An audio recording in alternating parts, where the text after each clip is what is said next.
यानी कि understand the age related hearing loss.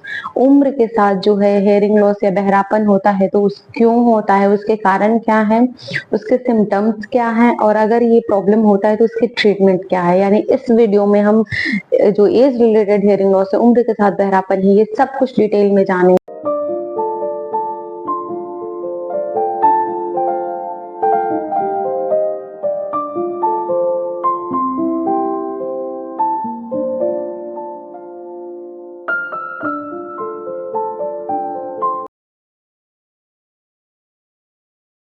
Hi everyone, welcome and welcome back to my YouTube channel. मैं हूं Shivani, space language pathologist. आज मैं हाजिर हूं एक नई इन्फॉर्मेशन के साथ। आई होप कि आपको पसंद आए। आज के इस वीडियो में हम डिस्कस करेंगे what is age related hearing loss, यानी कि understand the age related hearing loss.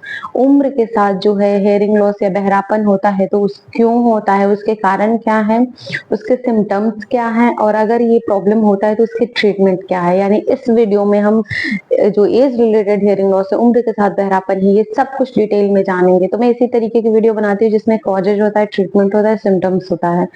अगर मेरी वीडियो आपको अच्छी लग रही है और चैनल अच्छा लग रहा है तो प्लीज वीडियो को ज्यादा से ज्यादा शेयर करें ताकि और भी लोगों को इससे हेल्प मिल सके।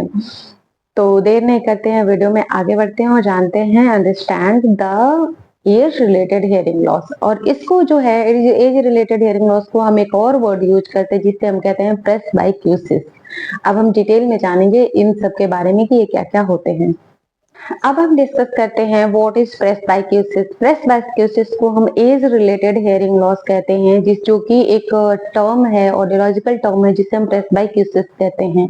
अब ये कंडीशन किन लोगों में सबसे ज्यादा होती है, जिनकी जो एज है वो 65 अराउंड होती है, 65 की एज के होते हैं, उससे अबव होते हैं, तो ये प्रॉब्लम उनमें शुरू होना शुरू हो जाती है। जो कि जो हेयरिंग लॉस है वो बहरापन है उनकी शुरू हो जाती है 65 की एज में। इस जो ये हेयरिंग लॉस है इसमें क्या क्या होता है, जैसे बाकी कई केसों में हेयरिंग लॉस है वो एक कान का होता है या दूसरे कान, यानी यूनिलेटरल या बाइलेटरल या सिमेट्रिकल या एसिमेट्रिकल हो सकते हैं। लेकिन इनमें क्या होता है कि जो हेयरिंग लॉस की समस्या है वो दोनों कानों में सेम पाई जाती है, यानी कि दोनों कानों में जो है एज रिलेटेड हेयरिंग लॉस, दोनों कानों में उनके दोनों कान ही अफेक्ट होते हैं, लेफ्ट और राइट दोनों कान, यानी कि प्रॉब्लम उनके दोनों ईयर में है। और ये जो प्रॉब्लम है ये मोस्टली आपको जो हाई पिच साउंड होते हैं उनमें ज्यादा उनके जो लॉस आते हैं। जैसे उनका ग्राफ बनता है तो ऐसे जाके ऐसे कर्व नीचे के डाउन कर्व बनेगा। आप एक इमेज में जो ऑडियोग्राम शो हो रहा होगा वो देख रहे होंगे, ये प्रेस्बाइक्यूसिस के ऑडियोग्राम है जो कि एज रिलेटेड जो हेयरिंग लॉस होते हैं उनमें इस तरीके के ग्राफ बेसिकली देखने को मिलता है, जिसमें कि हाई पिच साउंड जो होते हैं वो ज्यादा अफेक्टेड होते हैं, ज्यादा लॉस होते हैं। यानी कि हाई पिच साउंड मीन्स जो पतली आवाजें होती हैं, जैसे सीटी की आवाज, चिड़िया की आवाज, कोई ऐसे एकदम बहुत पतली सी बारीक सी आवाज, जैसे श, इस तरीके के जो साउंड्स हैं जिसमें कि एयर ज्यादा बाहर आ रहे हैं, जो पतले जो आवाज है वैसे आवाज को उनकी समस्या होगी।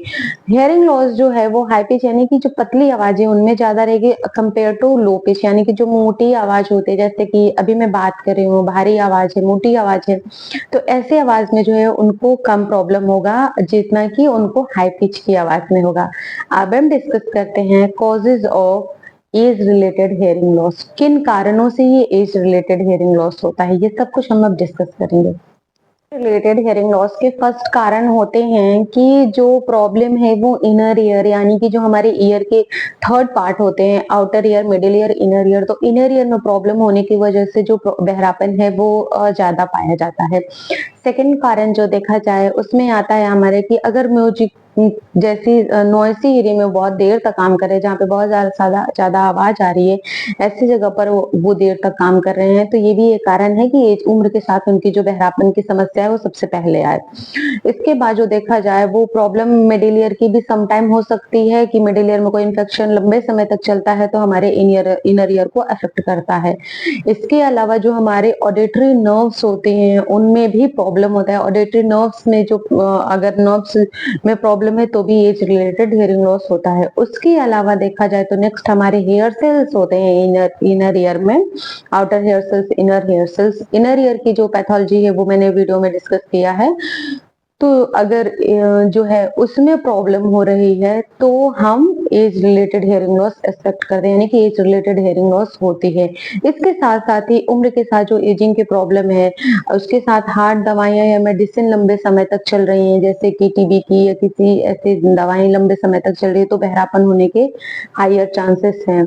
इसके साथ साथ ही और कोई मेडिकल कंडीशन पेशेंट को लंबे समय तक चला आ रहा है, तो ऐसी कंडीशन में जो है एज रिलेटेड हेयरिंग लॉस होने के हायर चांस हैं। ये तो सारे जो है कारण रहे कि एज रिलेटेड हेयरिंग लॉस के कौन कौन से कारण है। अब हम डिस्कस करते हैं लक्षण क्या है एज रिलेटेड हेयरिंग लॉस के। अब हम डिस्कस करते हैं कि जो हेयरिंग लॉस की प्रॉब्लम है उनके कौन कौन से सिम्टम्स होते हैं एज रिलेटेड हेयरिंग लॉस के। अनयूजुअल जितने भी वीडियो हमने डाले हैं सब में हमने कारण ही डिस्कस किए हैं, तो उनमें से एक सेम कोई वीडियो आप उठा के देखिए, जो हेयरिंग लॉस के जो सिम्टम्स है सेम इसमें वही सिम्टम्स होगा, बट मैं एक दो बताती हूँ। सबसे पहले जिनको भी एज रिलेटेड हेयरिंग लॉस की प्रॉब्लम होगा उनको जो है नॉइसी एरिया, जैसे आवाज वाले एरिया में उनको जो जैसे कि कोई मार्केट में आप उनसे बात पूछ रहे हैं तो उनको बात समझने में प्रॉब्लम आएगी। अगर ग्रुप में कोई बैठ के बात कर रहा है तो वैसे में उनको बातें समझने में प्रॉब्लम आएगी। बार बार टीवी के वॉल्यूम को तेज करना, जैसे कि बाकी लोग नॉर्मली सुन रहे हैं उनको वॉल्यूम जो है टीवी की हाई करना, उनको और तेज आवाज चाहिए। इसके अलावा और देखा जाए तो जो है ऐसे कई सारे सिम्टम्स हैं जिससे कि हेयरिंग लॉस की समस्याओं में देखे जाते हैं, कंसीडर की जाती है। आप एक भी वीडियो मेरा उठा के देख लीजिएगा, कई में मैंने बताए हैं सिम्टम्स। अब हम डिस्कस करते हैं कि क्या क्या ट्रीटमेंट अवेलेबल है ऐसे हेयरिंग प्रॉब्लम के लिए। मैनेजमेंट की बात करें तो एक डिटेल वीडियो बनाया गया है कि जो हेयरिंग प्रॉब्लम है उनको किन किन तरीकों से मैनेज किया जाता है। बच्चों में अलग मैनेज करने के तरीके हैं, यानी कि उसके अलग यूज चीजें होती हैं और अडल्ट में अलग होती हैं। अगर एज रिलेटेड हेयरिंग लॉस होता है तो ऐसी कंडीशन में मोस्टली आपको हेयरिंग एड रेफर किए जाते हैं, हेयरिंग एड आपको दिए जाते हैं। ऐसे हेयरिंग एड दिए जाते हैं जो कि आपको, हेयरिंग एड का काम क्या है कि जो भी आवाजें आ रही हैं उस आवाज को एम्पलीफाई करके साउंड को बढ़ा के आपको तक डिलीवर करे, और जो बाकी के बैकग्राउंड नॉइस है उसको वो कैंसिल करे। तो इसलिए हेयरिंग एड का यूज किया जाता है जो है बहरेपन के लिए। नेक्स्ट देखा जाए तो जो भी हेयरिंग एड यूज किए जाते हैं उसमें इस तरीके से जो है साउंड को सेट किए जाते हैं कि जो आपके हाई पिच के साउंड है उनको इरेज किया, ताकि जो आपकी जो सुनने की है क्षमता वो बराबर के लेवल में आए। ऐसे क्या था, ग्राफ में ऐसे जा रहा था कि इधर से सही है और नीचे के डाउन है, कि हाई पिच जो है वो ज्यादा लॉस जा रहा है। तो जो साउंड है उस तरीके से उसको हेयरिंग एड में उस तरीके से सेट किए जाते हैं जिससे कि आपको आवाज जो है प्रॉपरली आप तक, हाई पिच को भी वो अप करके वॉल्यूम देते हैं कि आपको आवाज प्रॉपरली सारी आवाजें समझ में आने लगे।